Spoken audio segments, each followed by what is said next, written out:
అనంత కరుణామయుడు, అపార కృపాశీలుడు అయిన అల్లాహ్ పేరుతో ప్రారంభిస్తున్నాను. హా మీమ్. ఇది కరుణామయుడు, కృపాశీలుడు అయిన దేవుని సన్నిధి నుండి అవతరింపజేయబడినది స్పష్టంగా వివరించబడిన వాక్యాలు కల గ్రంథం. అరబ్బీ భాషలో ఉన్న ఈ ఖురాన్ జ్ఞానుల కొరకు ఇది శుభవార్తలను ఇచ్చేది, భయపెట్టేదీను. కాని వారిలో చాలామంది దాని పట్ల విముఖులయ్యారు, కనుక వారు వినరు.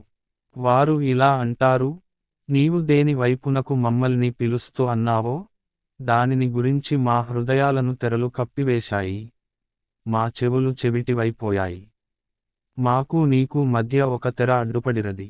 నీవు నీ పని చేయి, మేము మా పని చేస్తాము. ప్రవక్త, వారితో ఇలా అను, నేను కూడా మీలాంటి ఒక మనిషినే. వహీ ద్వారా నాకు ఇలా తెలుపబడుతోంది, మీ దేవుడు కేవలం ఒకే దేవుడు. కనుక మీరు నేరుగా ఆయన వైపునకే మరలండి, క్షమించు అని ఆయనను వేడుకోండి. జకాత్ ఇవ్వని వారును, పరలోకాన్ని తిరస్కరించేవారును అయిన బహుదైవారాధకులు వినాశం పాలవుతారు. ఇక విశ్వసించి మంచి పనులు చేసినవారు నిశ్చయంగా వారికి ఎడతెగని ప్రతిఫలం లభిస్తుంది. ప్రవక్త, వారితో ఇలా అను, భూమిని 2 రోజులలో సృష్టించిన దేవుణ్ణి మీరు తిరస్కరిస్తారా? ఇతరులను ఆయనకు సమానులుగా నిలబెడతారా? సకల లోకాల వారికి ప్రభువు ఆయనే కదా. ఆయన భూమిని ఉనికిలోనికి తీసుకువచ్చిన తరువాత దానిమీద పర్వతాలను నెలకొలిపాడు, అందులో శుభాలను పెట్టాడు, అర్థించేవారందరి కోసం దాని లోపల వారి కోరికలకు, అవసరాలకు అనుగుణంగా ఖచ్చితంగా అంచనా వేసి ఆహార వస్తువులను సమకూర్చాడు. ఈ పనులన్నీ 4 రోజులలో పూర్తి అయ్యాయి. తరువాత కేవలం పొగగా ఉన్న ఆకాశం వైపునకు ఆయన తన ధ్యానాన్ని మరల్చాడు. ఆయన ఆకాశాన్ని, భూమిని ఉద్దేశించి ఇలా అన్నాడు, ఉనికిలోకి రండి, మీకు ఇష్టమైనా, ఇష్టం కాకపోయినా. అవి రెండూ, మేము వచ్చేశాము, విధేయులు మాదిరిగా అని అన్నాయి. అప్పుడు ఆయన 2 రోజులలో 7 ఆకాశాలను నిర్మించాడు, ప్రతి ఆకాశంలోనూ దాని చట్టాన్ని వహీ ద్వారా నిర్దేశించాడు. ప్రపంచ ఆకాశాన్ని మేము దీపాలతో అలంకరించాము, దానిని బాగా సురక్షితమైనదిగా చేశాము. ఇదంతా ఒక మహాశక్తిమంతుడైన జ్ఞాని పథకం. ఇప్పుడు ఒకవేళ వారు విముఖులైతే, వారితో ఇలా అను, ఆద్, సమూద్ జాతులపై అవతరించినటువంటిది, అకస్మాత్తుగా విరుచుకుపడేది అయిన ఒక శిక్షను గురించి నేను మిమ్మల్ని హెచ్చరిస్తున్నాను. దైవ ప్రవక్తలు వారి వద్దకు ముందు నుంచి, వెనుక నుంచి అన్ని వైపుల నుంచి వచ్చి, అల్లాహ్ను తప్ప మరెవరినీ ఆరాధించకండి అని వారికి నచ్చజెప్పినప్పుడు, వారు ఇలా అన్నారు, మా ప్రభువు తలచుకుంటే దైవదూతలను పంపి ఉండేవాడు. కనుక నీవు ఏ విషయానికి కోసమైతే పంపబడ్డావో ఆ విషయాన్ని మేము నమ్మము. ఆద్ జాతి పరిస్థితి ఇలా ఉండేది, వారు ఏ హక్కు, అర్హతలు లేకుండానే భూమిపై పెద్దవారైపోయారు.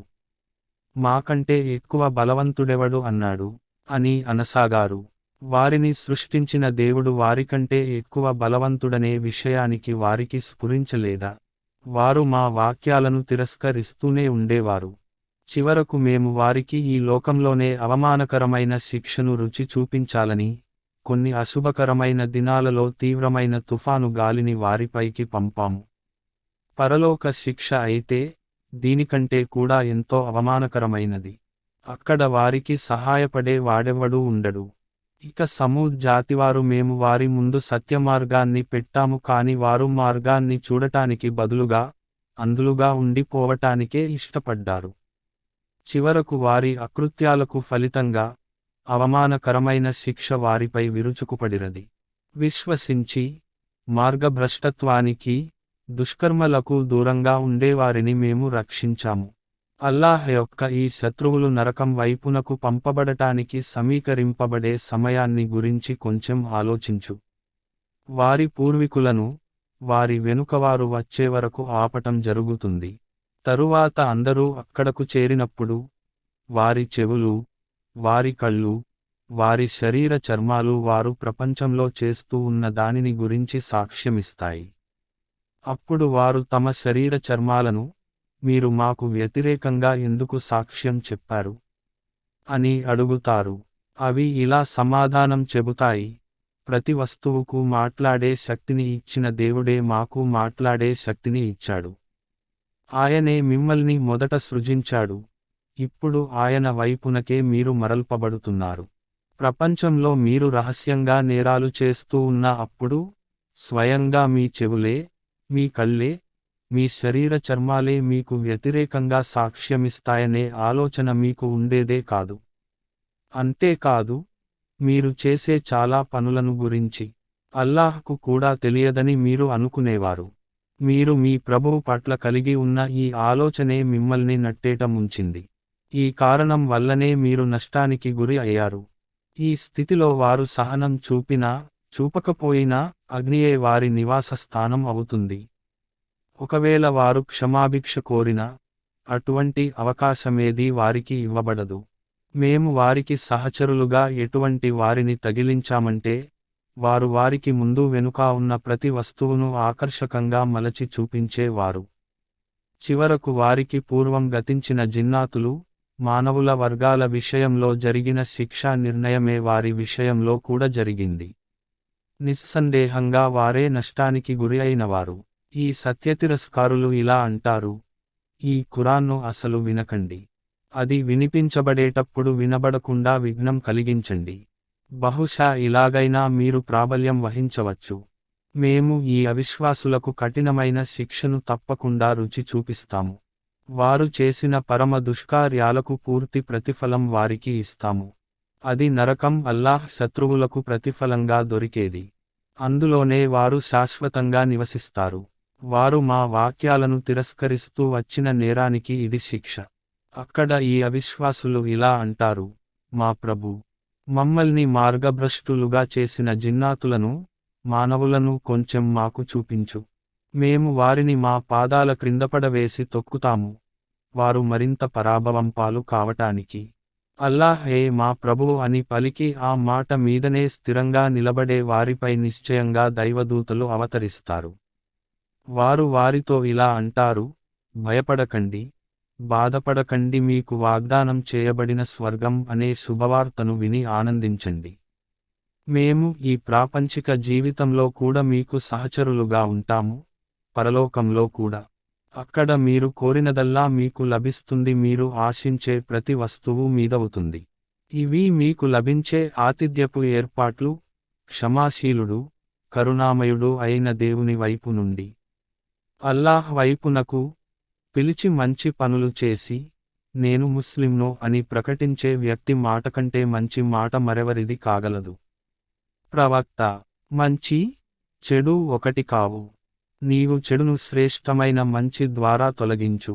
అప్పుడు నీపట్ల శత్రుభావం కలవాడు నీకు ప్రాణస్నేహితుడై పోవటాన్ని నీవు గమనిస్తావు. ఈ సుగుణయోగం సహనశీలురకు తప్ప మరెవరికీ లభ్యం కాదు. ఈ స్థానం మహా అదృష్టవంతులకు తప్ప మరెవరికీ దక్కదు. ఒకవేళ నీకు శైతాను నుండి ఏదైనా దుష్ప్రేరణ కలిగితే అప్పుడు అల్లాహ్ శరణు కోరుకో, ఆయన అన్నీ వినేవాడు, అన్నీ ఎరిగినవాడును. ఈ రేయింబవళ్ళు, ఈ సూర్యచంద్రులు అల్లాహ్ సూచనలలోనివే. సూర్యచంద్రులకు సాష్టాంగపడకండి, వాటిని సృజించిన దేవునికి సాష్టాంగపడండి, నిజంగానే మీరు ఆయనను ఆరాధించే వారు అయితే. కాని ఒకవేళ వారు అహంభావానికి గురి అయి, తమ మాటే నిజమని మంకుపట్టుపట్టితే ఏమీ పరవాలేదు. నీ ప్రభువునకు దగ్గరగా ఉన్న దైవదూతలు రేయింబవళ్ళు ఆయనను స్తుతిస్తూ ఉన్నారు. వారు ఎన్నటికీ అలసిపోరు. అల్లాహ్ సూచనలలో ఒక సూచన ఏమిటంటే, ఎండిపోయిన నేలపై మేము వర్షం కురిపించగానే, అది అకస్మాత్తుగా పులకించటాన్ని, ఉబికిపోవటాన్ని నీవు గమనిస్తావు. నిశ్చయంగా ఈ మృతభూమిని బ్రతికించి లేపే దేవుడే మృతులకు కూడా ప్రాణభిక్ష పెడతాడు. నిస్సందేహంగా ఆయన ప్రతి దానిపై అధికారం కలిగి ఉన్నాడు. మా వాక్యాలకు పెడర్తాలు అంటగట్టేవారు మాకు కనిపించకుండా ఏమీ లేరు. స్వయంగా మీరు ఆలోచించండి, ఏ వ్యక్తి మెరుగైనవాడు, అగ్నిలో పడవేయబడేవాడా లేక ప్రళయం నాడు భద్రమైన స్థితిలో హాజరయ్యేవాడా? మీరు కోరినదెల్లా చేస్తూ ఉండండి, మీ చేష్టలు అన్నింటినీ అల్లాహ్ చూస్తూనే ఉన్నాడు. తమ ముందుకు హితబోధ వచ్చినప్పుడు దానిని విశ్వసించకుండా తిరస్కరించిన వారు వీరే. కాని యథార్థమేమిటంటే, ఇది ఒక శక్తిమంతమైన గ్రంథం. అసత్యం దాని మీదకు ముందు నుండి రాజాలదు, వెనుక నుండి రాజాలదు. వివేకవంతుడు, స్తుతిపాత్రుడు అయిన దేవుడే అవతరింపజేసిన గ్రంథం ఇది. ప్రవక్త, నిన్ను గురించి అనుకుంటున్న విషయాలలో ఏదీ నీకు పూర్వం గతించిన దైవ ప్రవక్తలను గురించి అనని విషయానికి ఏదీ కాదు. నిస్సందేహంగా నీ ప్రభువు అమితంగా మన్నించేవాడు, దీనితో పాటు వ్యధాభరితమైన శిక్షను విధించేవాడు కూడాను.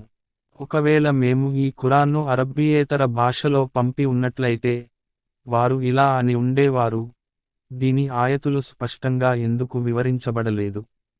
ఎంత విచిత్రమైన విషయానికి, గ్రంథమేమో అరబ్బీయేతర భాషలో, సంబోధితులేమో అరబ్బులు. వారితో ఇలా అను, ఈ ఖురాన్ విశ్వాసులకు మార్గం చూపేది, స్వస్థత చేకూర్చేది. కాని విశ్వసించని వారి చెవులకు ఇది అవరోధం, వారి కళ్లకు ఇది గంత. వారి స్థితి దూరం నుండి ఎవరో వారిని కేకవేసి పిలిచినట్లుగా ఉన్నది. ఇంతకు పూర్వం మేము మూసాకు గ్రంథాన్ని ఇచ్చాము. దాని విషయంలో కూడా ఈ విభేదమే వ్యక్తమైంది. ఒకవేళ నీ ప్రభువు మొదటే ఒక విషయాన్ని నిర్ణయించి ఉండకపోతే, ఈ విభేదించే వారి మధ్య ఎప్పుడో తీర్పు చేయబడి ఉండేది. యథార్థం ఏమిటంటే, వారు దానిని గురించి తీవ్రమైన ఆందోళన కలిగించే సందేహానికి గురి అయ్యారు. మంచి పని చేసేవాడు తనకు తానే మేలు చేసుకుంటాడు. చెడ్డ పని చేసేవాడు దాని దుష్ఫలితాన్ని తానే అనుభవిస్తాడు. నీ ప్రభువు తన దాసులకు అన్యాయం చేసేవాడు కాడు. ఆ గడియకు సంబంధించిన జ్ఞానం అల్లాహ్ వద్దనే ఉన్నది. తమ తొడిమల నుండి బయటికి వచ్చే ఫలాలనన్నింటినీ ఆయనే ఎరుగును. ఆయనకు తెలియకుండా ఏ స్త్రీ అయినా గర్భం దాల్చదు, ఏ స్త్రీ అయినా ప్రసవించదు. ఆయన వారిని కేకవేసి, ఎక్కడ ఉన్నారో ఆ నా భాగస్వాములు అని అడిగే రోజున వారు ఇలా అంటారు, ఈనాడు మాలో దానికి సాక్ష్యమిచ్చేవాడు ఎవడూ లేడని మేము ఇదివరకే మనవి చేసుకున్నాము. ఆ సమయంలో వారు ఇంతకు పూర్వం మొరపెట్టుకున్న దైవాలన్నీ మటుమాయమైపోతాయి. ఇప్పుడు తమ కొరకు ఆశ్రయస్థానమనేది ఏదీ లేదని వారు గ్రహిస్తారు. మానవుడు మేలు కోసం ప్రార్థిస్తూ ఎన్నడూ అలసిపోడు. అతనికి ఏదైనా ఆపద కలిగినప్పుడు నిరాశా నిస్పృహలకు లోనై భగ్నహృదయుడవుతాడు. కాని కష్టకాలం తీరిపోయిన తరువాత మేము అతనికి మా కారుణ్యాన్ని రుచి చూపినప్పుడు ఇలా అంటాడు, నేను అసలు దీనికే అర్హుణ్ణి. ప్రళయం ఎప్పుడైనా వస్తుందని నేను అనుకోవటం లేదు. కాని ఒకవేళ నిజంగానే నేను నా ప్రభువు వైపునకు మరలింపబడితే, అక్కడ కూడా నేను సుఖాలనే అనుభవిస్తాను. నిశ్చయంగా సత్య తిరస్కారులకు వారు ఏమేమి చేసి వచ్చారో మేము తప్పకుండా తెలియజేస్తాము. వారికి మేము జుగుప్సాకరమైన శిక్షను రుచి చూపిస్తాము. మానవుడికి మేము కానుకలను ప్రసాదించినప్పుడు ముఖం త్రిప్పుకుంటాడు, విర్రవీగుతాడు. కాని అతనికి ఏదైనా ఆపద కలిగినప్పుడు సుదీర్ఘమైన ప్రార్థనలు చేస్తాడు. ప్రవక్త, వారితో ఇలా అను, ఎప్పుడైనా మీరు ఇలా కూడా ఆలోచించారా? ఒకవేళ నిజంగానే ఈ ఖురాన్ అల్లాహ్ తరఫు నుండి వచ్చి దానిని గనక మీరు తిరస్కరిస్తూ ఉన్నట్లయితే, దానిని వ్యతిరేకించటంలో చాలా దూరం వెళ్ళిపోయిన వ్యక్తిని మించిన మార్గభ్రష్టుడెవడు? మేము త్వరలోనే వారికి మా సూచనలను వారి చుట్టూ ఉన్న ప్రపంచంలోనూ చూపిస్తాము, వారిలోనూ చూపిస్తాము. చివరకు ఈ ఖురాన్ నిస్సందేహంగా సత్యమైనదని వారికి విశదమైపోతుంది. నీ ప్రభువు ప్రతిదానికి సాక్షి అనే విషయానికి సరిపోదా? తెలుసుకో, వారు తమ ప్రభువును కలుసుకునే విషయానికి పట్ల సందేహం కలిగి ఉన్నారు.